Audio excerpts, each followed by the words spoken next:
प्रयागराज महाकुंभ में मौनी अमावस्या के दिन दुखद भगदड़ की घटना हुई। अब इसको लेकर प्रयागराज से लेकर संसद तक विपक्ष का हंगामा जारी है। विपक्ष का ये कहना है कि सरकार इस घटना को लेकर सही आंकड़े नहीं जारी कर रही है। हमारे साथ बातचीत के लिए नेता प्रतिपक्ष लाल बिहारी यादव जी हैं, हम उनसे बात करेंगे। वाराणसी पहुंचे हैं और जबरदस्त हंगामा हुआ बजट सत्र के दौरान प्रयागराज महाकुंभ की घटना को लेकर। अखिलेश यादव का साफ कहना है कि ये सही आंकड़े नहीं हैं। किन आधार पर आप लोग कह रहे हैं कि सही आंकड़े नहीं हैं? हमारा ये कहना है कि सरकार जो भगदड़ हुई है तो 3 जगहों पर भगदड़ हुई। झूंसी में भी हुई और सेक्टर 23 में भी हुई और जमुना पार भी हुई। 3 जगह पर भगदड़ हुई, तीनों जगहों पर मृत्यु हुई और ये केवल एक जगह दिखा रहे हैं। और वो एक जगह जहाँ दिखा रहे हैं सेक्टर 23 में, उसमें बहुत ज़बरदस्त भगदड़ हुई थी और उसमें कितने लोग नदी में कूद गए पीपे के पुल से, कितने लोग जो गिरे वो दब करके कुचल करके मर गए जो है, उसका कोई सही आकलन ये नहीं दे पा रहे हैं। जबकि यह रोज़ का आकलन देते थे कि आज 2 करोड़ लोग आ गए और स्नान करने 4 करोड़ आ गए, तो किस आधार पर वो देते थे? उसी आधार पर उनको मृत्यु का भी आकलन देना चाहिए जो है। और वहाँ पत्रकारों को, मीडिया के लोगों को वहाँ जाने नहीं देते थे और वहाँ पर भी नहीं जाने देते थे, हॉस्पिटल में भी नहीं जाने देते थे। इस तरह से वो आंकड़ों को छिपाने के लिए जो है सब तरह से प्रयास उन लोगों ने किया जो है। वायरल वीडियो और तमाम तथ्य आप तक पहुंच रहे होंगे। आपके भी जो संगठन के लोग हैं वहां पर सक्रिय हैं, मतलब सेवा भाव कर रहे हैं। एक सवाल ये है कि आप क्या मानते हैं कितने लोगों की इस घटना में जान गई है? देखिए, हम लोग उसका सर्वे कराएंगे और हमारे लोग तो हर गांव में हैं।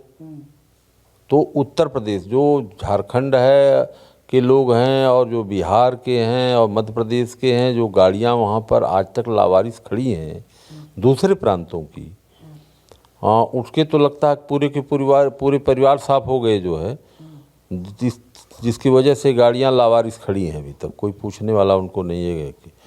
लेकिन उत्तर प्रदेश का तो हम लोग आंकड़ा निकाल ही लेंगे, लेकिन उसमें थोड़ा सा समय लगेगा जो है कि हर ज़िले से, हर गांव से जो है हम लोग अपना स्वयं का नाम, पिता का नाम, गांव और तहसील, थाना सहित आंकड़ा जो है निकलवाएंगे। यानी इस घटना का समाजवादी पार्टी उत्तर प्रदेश में सर्वे कराएगी? हाँ, सर्वे करा करके इसको हम लोग निकलवाएंगे कि वास्तविकता क्या है और सरकार का जवाब जो आ रहा है वह वास्तविकता से कितना परे है। अच्छा, आपने शुरू में ही ये बात कहा था कि हम लोगों ने भी पहले कुंभ का आयोजन किया है, लेकिन बहुत ज़्यादा बजट सरकार इस पर खर्च कर रही है, अतिरिक्त पैसे खर्च कर रही है।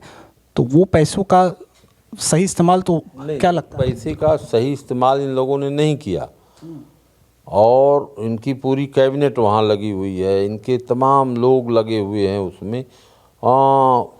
पैसे के बंदर बांट में जितना समय दे रहे हैं उतना उस व्यवस्था को चुस्त दुरुस्त करने में नहीं दे रहे हैं। इनकी जो है उस व्यवस्था को चुस्त दुरुस्त करने के लिए इनके पास पुलिस की कमी है, कि पीएससी की कमी है, कि सेना के जवानों की कमी है। क्या कमी है इस देश में, प्रदेश में, कि जिसकी वजह से लोगों को राहत नहीं दी जा सकती? और ये बताइए कि अगर वो लोग जो कुंभ में स्नान करके आ रहे हैं उनका क्या संकल्प होगा? वो क्या स्मृतियों को लेकर या वो क्या एक आगे के विचार को लेकर बढ़ेंगे आगे? जो कुंभ से आ रहे हैं, जिन लोगों से हम लोगों की वार्ताएं हुई, 15-15 किलोमीटर जो सुरक्षित बिल्कुल हैं, वो तो 15-15 किलोमीटर पैदल चल करके एकदम इतने थक गए थे कि लोगों का यही कहना था कि दोबारा तो हम लोग जीवन में अब कुंभ के स्नान में नहीं जा सकते जो है। यानी इस बार जो कुंभ में डुबकी लगाया वो दोबारा आने की उसकी हिम्मत नहीं है। और जो घटना को सुन लिया है वो भी दोबारा निमंत्रण लाख देते रहे, किसी की भी सरकार हो, उतने लोग नहीं जाएंगे जो है, क्योंकि काफ़ी लोगों को त्रस्त किया गया। बहुत दूर दूर तक गाड़ियां खड़ी कर दी गई, ब्रैकेटिंग कर दी गई, रास्ता घुमा दिया गया। इस तरह से इतना पब्लिक त्रस्ता हुई जो है कि वो कान पकड़ लीजिए, नहीं अब नहीं जाएंगे जो है। हम लोग जो है गंगा स्नान करेंगे, लेकिन जब चाहेंगे तब कर लेंगे जो है, लेकिन ऐसे अवसरों पर नहीं जाएंगे, क्योंकि वहाँ पर सरकार की जो व्यवस्थाएं थी उससे काफ़ी लोग जो है परेशान हैं रहे, और अभी परेशान हैं लोग जो है। फिर प्रशासन ने जो है जिलावार जो है हर रोडों पर जो है ब्रिकेटिंग किया, फिर लोगों को रोका जो है, और सड़कों पर लोग वहाँ पर भी बैठे हुए थे जो है। हमसे जौनपुर में मिले और इलाहाबाद इस आज बनारस वाले रोड पर मिले। मैं 2 जगह उस समय में जा रहा था अपने काम से जो है, तो देखा कि लोग पुलिस वाले गाड़ियों को रोक करके और सभी श्रद्धालुओं को ही रोक रखे थे। महाकुंभ पर अंतिम सवाल, वहाँ पर ऐसे लोगों को भी महामंडलेश्वर बनाया गया, जगत गुरु की उपाधि दी गई, जो माना जाता था कि सनातन धर्म से सीधे तौर पर नहीं जुड़े हैं। क्या कहेंगे इस विषय को लेकर? क्या वहाँ पर वीआईपी कल्चर हो या ऐसा विषय हावी रहा इस बार महाकुंभ? महाकुंभ को तो ये लोग अपना कुंभ मना रहे थे।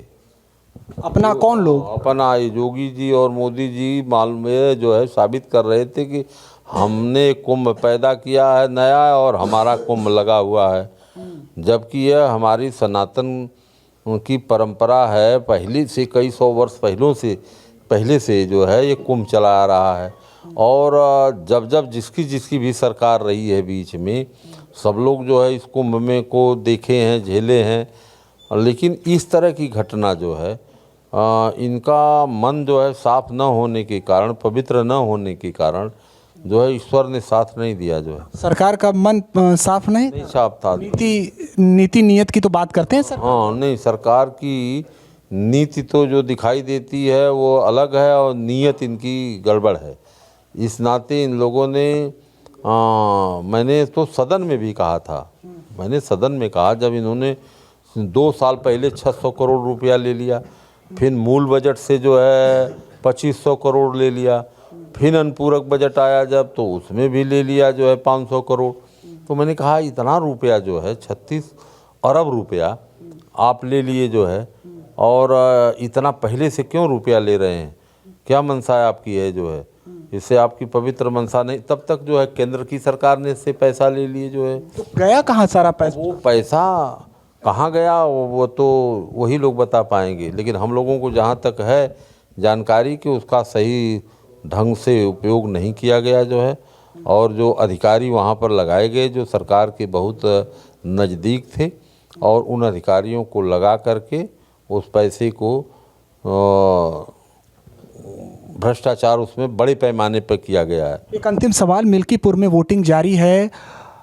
समाजवादी पार्टी ने आरोप लगाया है, कहा है कि वहाँ पर शासन का दुरुपयोग हो रहा है।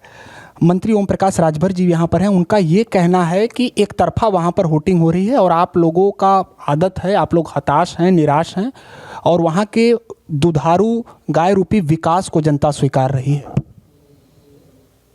अगर दुधारू गाय जैसे विकास को जनता अगर स्वीकार करती तो पार्लियामेंट में क्यों हराती? पार्लियामेंट के चुनाव में भारतीय जनता पार्टी को क्यों हराई? इसके विषय में तो ओम प्रकाश राजभर जी नहीं बताए, तब इनकी गाय नहीं दूध दे रही थी। आज बच्चा नया दी है और दूध दे रही है। इसलिए उनका कहना जो ओम प्रकाश राजभर जी की बातों पर आप जानते हैं कि कोई यकीन नहीं करता, कोई विश्वास नहीं करता। कब क्या बोलेंगे, कब जोगी जी को जो है ट्रेनिंग में भेज देंगे भीख मांगने की, कब माननीय अखिलेश यादव जी को सैफई भेज देंगे, इनका कोई बात का कोई ठिकाना नहीं रहता है। लेकिन वहाँ पर जो चुनाव हो रहा है उसमें शासन प्रशासन की नीयत, जोर ज़बरदस्ती, दबाव से किसी इन किन प्रकारेण सीट को जीतने का है, और हमारे भी कार्यकर्ता अपनी जगह पर जो है पूरी तौर से लगे हुए हैं जो है, और वोट का परसेंटेज सुबह का बहुत अच्छा। तो परिणाम जो आएगा वो स्वीकारेंगे ना? जो भी परिणाम आएगा, अब से लेकर के अभी 2 बज रहे हैं, 5 बजे तक वोटिंग होनी है। 3 घंटे का जो समय है, इसकी जो रिपोर्टिंग होगी कि इसमें मान लीजिए इन्होंने हमारे लोगों को रोक दिया, या वोट नहीं डालने दिया, या इनकी पुलिस जो है बंदूक दिखा रही है, तो जो मौके की रिपोर्ट आएगी उसके आधार पर हम लोग 5 बजे के बाद बताएंगे। तो तमाम विषयों पर नेता प्रतिपक्ष लाल बिहारी यादव जी ने बातचीत की।